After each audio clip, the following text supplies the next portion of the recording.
back from vacation, I'm going to upload those pictures to Walmart.com and go pick them up when I go grocery shopping. So we have our methods of doing things. Then we're motivated by raising healthy, happy children. And if technology can help us do that, we're right on board with it. And finally, it's a sense of accomplishment. Women are driven by lists, okay? It makes us feel good at the end of the day if we can say, oh my gosh, I accomplished this. It's our outward badge of honor, okay? So when you look at those motivators and then you look at what a woman and a mom in particular is seeking, you can see why women have, and moms in particular, have adopted these things so quickly, because blogging allows her to nurture relationships with these other moms in her virtual playground. She used to meet moms on the playground down the street. Now she meets moms in this virtual playground, and blogging allows her to nurture those relationships. When she shares, she uses Snazzle and Whirl and Snapfish and all of those other things because it allows her to do it better and simpler.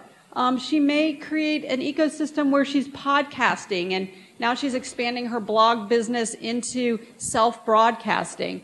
And then blogging allows her to chronicle and archive that journey to the healthy, happy child.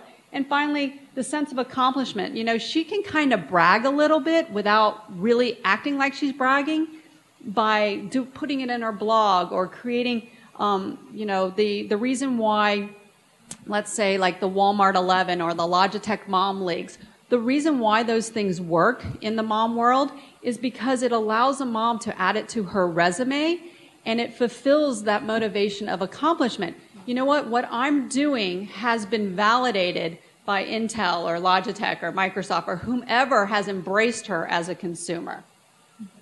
So I just want to show you real quickly how you take those motivators and you actually apply them to a marketing initiative that will produce results and help you create that ongoing dialogue with moms. Zuzu Pets. Who doesn't know what a Zuzu Pet is right now, okay? I hope no one in this room. Okay. Don't put it near your hair because it eats your hair, by the way.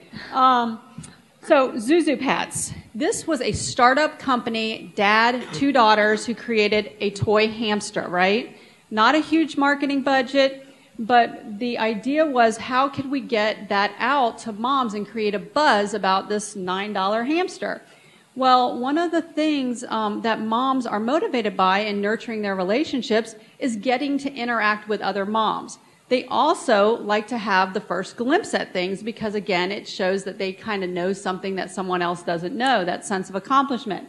So what we did was we went out and created, we conducted 300 in-home mommy parties where these moms were given the hamsters and allowed to share them with their girlfriends and invited them to come over to experience the hamsters, also with their children.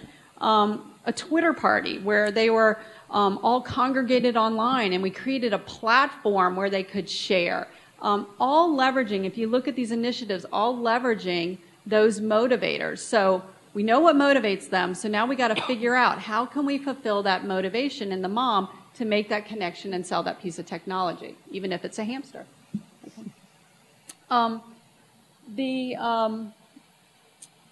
Facebook.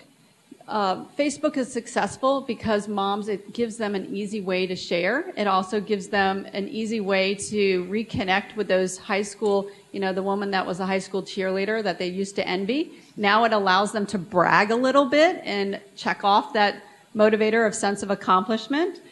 So applying your marketing to Facebook it's definitely, it creates a platform of communication. And they will look at that communication platform and be grateful and loyal to you as a brand for providing it for them. It's also been the replacement of the phone call for the younger millennial moms. You can go to the next one. I want to talk about video because Mom TV is actually a website that I launched with my business partner on Mother's Day this year. And if I were going to tell you that one initiative that I believe is going to grow in 2010, it's self-broadcasting by moms. Mom TV was launched on Mother's Day in May and now has over 100 self-produced shows for moms by moms. So these women actually produce their own show, whatever they want to become an expert in, again, checking off the accomplishment box on their motivators. It allows them to share information. It allows to position themselves as knowing how to do it somewhat better and simpler. For those who are blogging, it expands their business into a different venue. And it allows them to be interactive. So while that mom is broadcasting her show, it's Danielle in the white, all of the moms who are watching her show are now interacting and commenting on whatever Danielle is saying on her show. So I believe that the use of video to connect with moms is going to continue to grow this year. And I think you're going to see more and more moms who are self-broadcasting, either in podcast or in video. And as a company, you need to figure out how you can move ahead with them. Just another thing to remember is that integrating online campaigns and marketing initiatives with offline campaigns, only about a third of all moms are actually involved in the blogosphere. So you want to think when you're marketing to them, how can you link the virtual world that they're existing in with the physical world? Because there's a lot of really great influencers who are offline as well. National Moms Night Out happens to be an example of how we recently did that. But those are my comments. Thanks. So trying to watch the clock, I'm gonna ask a couple questions, then we'll leave room for a few questions and before we end our session. I want to dig in for a second, ask Patricia to talk about, it's been a really busy couple days for Intel, and I'm personally excited because I'm a netbook lover. If you could talk a little bit about netbooks and why Intel has ventured into this apps world and what's that going to look like for you. Sure. So it's been a really exciting 2 days for us. Yesterday we announced the Intel App Up store in its beta version. This is a very new concept for Intel. It is a application store that sits on your client. We're initially targeting it for netbooks. We want to expand it to all of our Atom-based devices. And ultimately, long-term, we want to expand it to all of our consumer-oriented platforms. We launched it yesterday. We have already 100 applications that are in our store. They range from multiple categories. We're really happy because we started getting applications in November. And we've got social media applications. We've got health and family-oriented applications. We have entertainment. We have some games. So it's been very exciting for us. We've also got 7,000 application developers who are actively working with us through our Intel Atom Developer Program, which we started in September. So this has been going very quickly for us.